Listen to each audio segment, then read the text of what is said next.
prvá MLM spoločnosť, ktorá priniesla na trh hubu Ganoderma a líder na trhu s hubou Ganoderma medzi MLM spoločnosťami.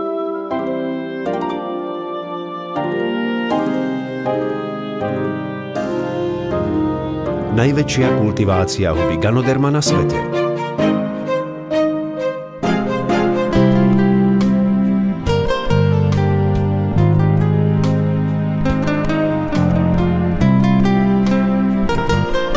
Vlastná kultivácia, vlastné výrobné závody, vlastná distribučná sieť.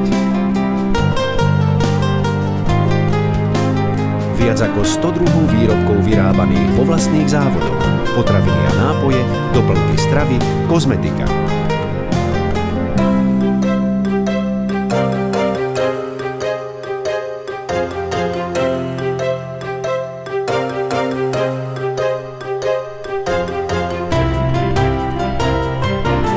Percentný nárast hodnoty akcií za posledný rok.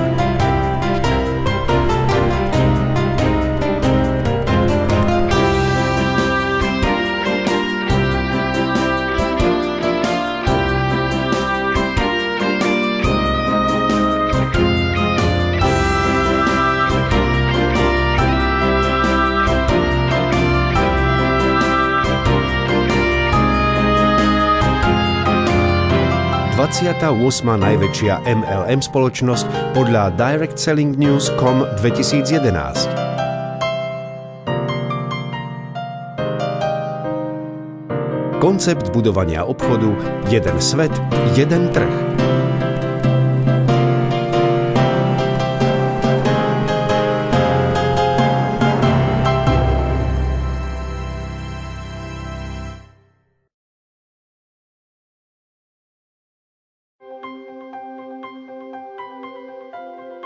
Cieľom orientálnej medicínskej vedy je uzdravenie tela normalizáciou buniek, tkaní, orgánov a systémových funkcií tak, aby bolo dosiahnuté optimálne blaho tela a napravené nemoci.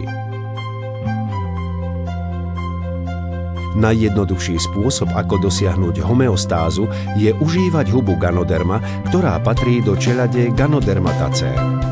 Je to huba, ktorá napriek tomu, že sa používa v Číne 2500 rokov, bola donedávna dostupná len pre najvyššiu spoločenskú triedu.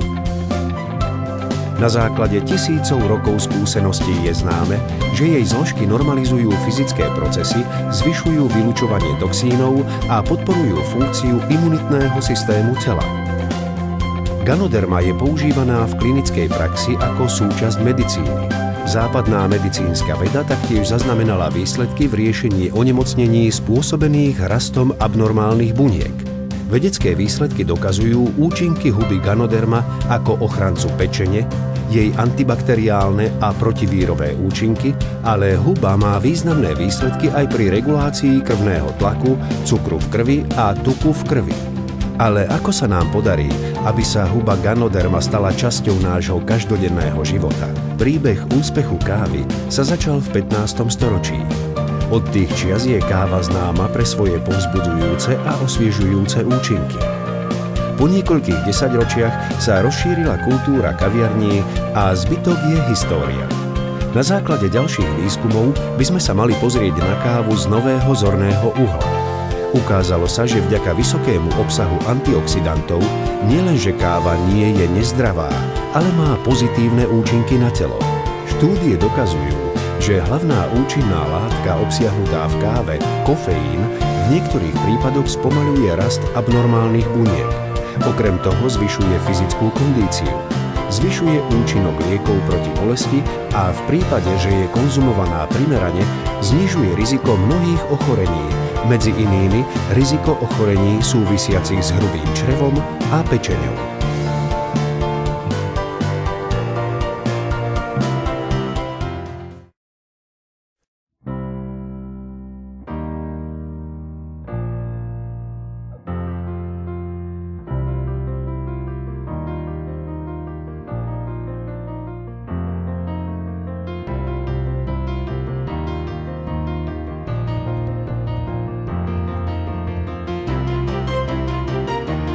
...600 miliónov ľudí na svete vlastní auto.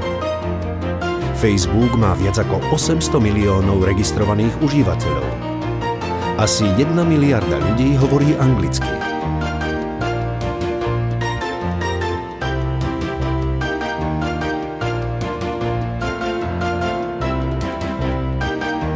Ale je niečo, čo je bežnejšie pre všetkých z nás.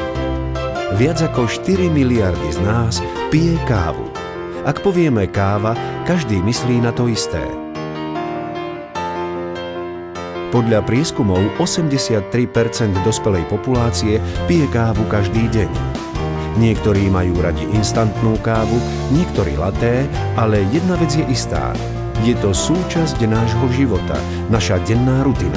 Tí, ktorí pijú kávu, si nezabudnú dať svoju dennú dávku kávy a nechcú vypustiť svoj denný príjem.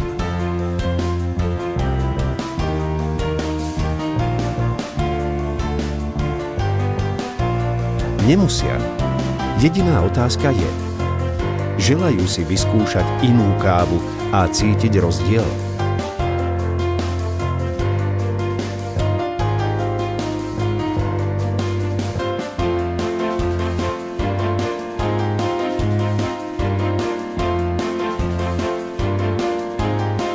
Jedna vec je istá. Ktokoľvek môže hovoriť o svojom zvyku piť kávu s empatiou. A môže byť kdekoľvek na svete. Od Kuala Lumpur po Dubaj, od Benátok po New York, od Paríža po Budapešť. Záľuba v pití kávy nás všetkých spája. Žiadna obchodná investícia. Žiadne požiadavky na špeciálne znalosti a schopnosti. Každý, kto pije kávu, pozná niekoľko ďalších, ktorí pijú kávu. Facebook, Twitter alebo mobilný telefón. Komunikácia sa zrýchľuje a novinky o veľkých príležitostiach sa šíria v 21. storočí naozaj rýchlo. A prečo by sme sa mali chytiť príležitosti, obzvlášť ak by tá príležitosť bola v káve? Či priateľská diskusia alebo obchodný rozhovor, dobrá káva je dôležitá.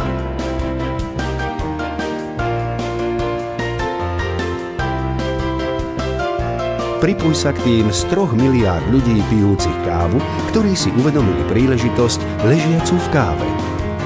Prečo by si sa nepodelil o zisk z tohto obratu?